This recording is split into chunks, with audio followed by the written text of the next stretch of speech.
Hello दोस्तों, स्वागत है आपका हमारे यूट्यूब चैनल याहू बाबा पे। ये हमारा एडवांस जावास्क्रिप्ट से रिलेटेड 9 ट्यूटोरियल है और इस वीडियो कोर्स में हम डिस्ट्रक्चरिंग ऑब्जेक्ट के बारे में सीखने वाले हैं। देखिए, इससे पिछली वीडियो में हमने किया था एक टॉपिक जिसका नाम था डिस्ट्रक्चरिंग एरे। उसके अंदर मैंने आपको बताया था कि जैसे हमारे पास मान लीजिए एक एरे है और उसके अंदर 2 वैल्यूज हैं या 3 वैल्यूज हैं, उन सारी वैल्यूज को मैं अलग अलग वेरिएबल्स के अंदर स्टोर कराना चाहता हूँ। तो वहां पर मैंने आपको उसके लिए शॉर्टकट बताया था कुछ इस तरीके से। देखिए, जैसे हमारे पास यहाँ पे एक यूजर नाम का एरे है, इसके अंदर 2 वैल्यूज हैं, एक है स्ट्रिंग वैल्यू और एक है न्यूमेरिक वैल्यू। तो इनको मैं अलग अलग वेरिएबल के अंदर स्टोर कराने के लिए कुछ इस तरीके से लिख के दिखाया था आपको, जहाँ पर मैंने नेम और एज नाम के 2 वेरिएबल ले लिए और इनको वैल्यू असाइन कर दी एक एरे की। तो इसी तरह का सेम जो शॉर्टकट है ये ऑब्जेक्ट्स में भी आ चुका है, जिसे हम कहते हैं डिस्ट्रक्चरिंग ऑब्जेक्ट। तो उसके लिए हम यहाँ पे क्या कर सकते हैं, यहाँ पर हमारे को लेना होगा एक ऑब्जेक्ट और ऑब्जेक्ट के अंदर एक प्रॉपर्टीज होंगी और उनकी एक रिस्पेक्टिव वैल्यूज। जैसे कि आप यहाँ पे देख रहे हैं यूजर नाम का एक ऑब्जेक्ट है, जिसके लिए मैंने यहाँ पर करली ब्रेसेस लिए हैं और यहाँ पर 2 प्रॉपर्टीज है, नेम और एज, और इनकी आगे इनकी वैल्यूज भी आ रही है। अब मैं क्या करना चाहता हूँ, मैं इन दोनों वैल्यूज को अलग अलग वेरिएबल्स के अंदर स्टोर कराना चाहता हूँ। तो ES6 वर्जन से पहले ये जो काम होता था ये थोड़ा लेंथी हो जाता था, मेरे को अलग अलग लाइन का कोड लिखना पड़ता था जितनी नंबर ऑफ प्रॉपर्टीज हैं। अब इस सारे काम को हम सिर्फ एक ही लाइन के अंदर कर सकते हैं कुछ इस तरीके से। यहाँ देखिए, मैंने यहाँ पर क्या किया, एक एम्प्टी ऑब्जेक्ट बनाया जिसके अंदर मैंने यहाँ पे 2 वेरिएबल्स लिए हैं करली ब्रेसेस के अंदर, क्योंकि यहाँ पर मैं जो कर रहा हूँ वह कर रहा हूँ ऑब्जेक्ट की डिस्ट्रक्चरिंग। तो उसके लिए देखिए मैंने यहाँ पे 2 अलग अलग वेरिएबल ले लिए, नेम और एज, और उसके अंदर जो वैल्यू साइन की है वो की है एक ऑब्जेक्ट की, जो कि हमारा यूजर नाम का एक ऑब्जेक्ट है। तो इससे होगा क्या, ऑटोमेटिकली जो यहाँ पर हमारे पास पहली प्रॉपर्टी थी नेम, उसकी जो वैल्यू थी वो इस वाले वेरिएबल को असाइन हो जाएगी, और जो एज के अंदर वैल्यू आ रही थी वो इस एज नाम के वेरिएबल को असाइन हो जाएगी। बस यहाँ पे आपको एक बात का हमेशा ध्यान रखना है, आपके वेरिएबल्स के नेम वही होने चाहिए जो आपकी प्रॉपर्टी के नेम है, वरना जो यहाँ पर आप वेरिएबल ले रहे होंगे उसमें कोई भी वैल्यू असाइन नहीं हो पाएगी। तो ये शुरू करते हैं प्रैक्टिकल, और वहां पे मैं आपको दिखाता हूँ इससे रिलेटेड कुछ और एग्जांपल्स।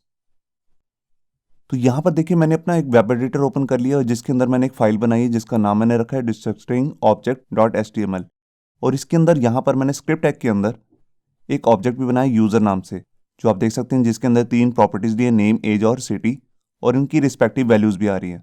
अब इन तीनों वैल्यूज को मैं अलग अलग वेरिएबल के अंदर स्टोर कराना चाहता हूँ। तो यहाँ पर जो मैं नया शॉर्टकट आया ES6 वर्जन में वो आपको यूज करके दिखाता हूँ। उसके लिए मैं यहाँ पर ले लेता हूँ लेट, और उसके बाद यहाँ पर मैं करली ब्रेसेस ले लेता हूँ और उसके अंदर मैं उसी नाम के वेरिएबल ले लेता हूँ जो नेम आपको यहाँ पे दिख रहे हैं। तो देखिए मैं जैसे ले रहा हूँ नेम, एज और सिटी। अब इन तीनों को मेरे को वैल्यू असाइन करनी है किसकी, यूजर नाम के ऑब्जेक्ट की। तो इजिकल टू लगा के मैं यहाँ पर ऑब्जेक्ट का नेम लिख देता हूँ जो है यूजर।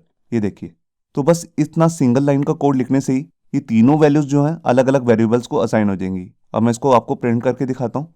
तो देखिए मैं यहाँ पर ले लेता हूँ console.log, और इसके अंदर मैं नेम की वैल्यू दिखाना चाहता हूँ और इसी को डुप्लीकेट कर लेता हूँ 2 बार, और यहाँ पर ले लेता हूँ एज, और लास्ट में मैं ले लेता हूँ सिटी। ये देखिए, तो यहाँ पर मैंने फाइल को सेव किया और ये देखिए तीनों वैल्यूज यहाँ पर मैं असेस कर पा रहा हूँ। तो ये बिल्कुल वैसे ही जैसे हमने पिछले वीडियो में भी देखा था, हम वहाँ पर एरेज को ऐसा कर रहे थे, मगर यहाँ पर हम ऑब्जेक्ट के अंदर ऐसा कर रहे हैं। और जैसे कि मैंने आपको पिछली वीडियो में बताया था, मान लीजिए अगर मैं यहाँ पर ये एज नाम का वेरिएबल को हटा देता हूँ तो यहाँ पर जो एज की वैल्यू है उसके लिए यहाँ पर आ जाएगा एक एरर, जैसे कि आप देख रहे हैं। तो हम बिल्कुल एरेज की तरह यहाँ पर ऐसा नहीं कर सकते। अगर हमारे को एज की वैल्यू चाहिए ही नहीं है तो हम उसको हटा सकते हैं, क्योंकि यहाँ पर मैंने उसी नाम के वेरिएबल्स लिए हैं जिस नाम की यहाँ पर प्रॉपर्टीज के नेम है, आप देख सकते हैं। तो उसी की वैल्यू साइन होगी यूजर से। तो यहाँ पर मैं एज को अब कमेंट कर देता हूँ और यहाँ पर फाइल को सेव किया, और ये देखिए यहाँ पर सिर्फ नेम और सिटी की वैल्यू शो कर रहा है। तो इसका मतलब अगर हमारे पास एक ऑब्जेक्ट है जिसके अंदर मल्टीपल प्रॉपर्टीज आ रही है और उसके अंदर सिर्फ लिमिटेड प्रॉपर्टीज को ही हम वेरिएबल्स को असाइन करना चाहते हैं, तो वो भी हम इजिली कर सकते हैं कुछ इस तरीके से। अब मैं यहाँ पर इसे Ctrl+Z कर लेता हूँ। ये देखिए, अब मैं यहाँ पर आपको दिखाता हूँ, जैसे हमने यहाँ पर ये वेरिएबल्स नेम लिए, इसके लिए हम इसका अलाइस नेम भी ले सकते हैं, मतलब कि इसका शॉर्ट नेम। तो देखिए उसके लिए मेरे को यहाँ पे क्या करना होगा, जैसे मैं नेम के लिए सिर्फ n लेना चाहता हूँ तो यहाँ पर मैं कॉलन लगाऊंगा और उसके आगे लिख दूंगा n। ये देखिए, इसी तरह मैं एज के लिए जैसे ले लेता हूँ a, और इसी तरह सिटी के लिए मैं ले लेता हूँ c। ये देखिए सिर्फ इतना सिंपल काम है, और यहाँ पे कोई ज़रूरी नहीं है सिर्फ आपको सिंगल करेक्टर ही लेना है। जैसे मैंने n, a और c लिया, आप कोई बड़ा नेम भी ले सकते हैं। जैसे n की जगह लिख सकते हैं स्टूडेंट नेम, एज की जगह लिख सकते हैं स्टूडेंट एज।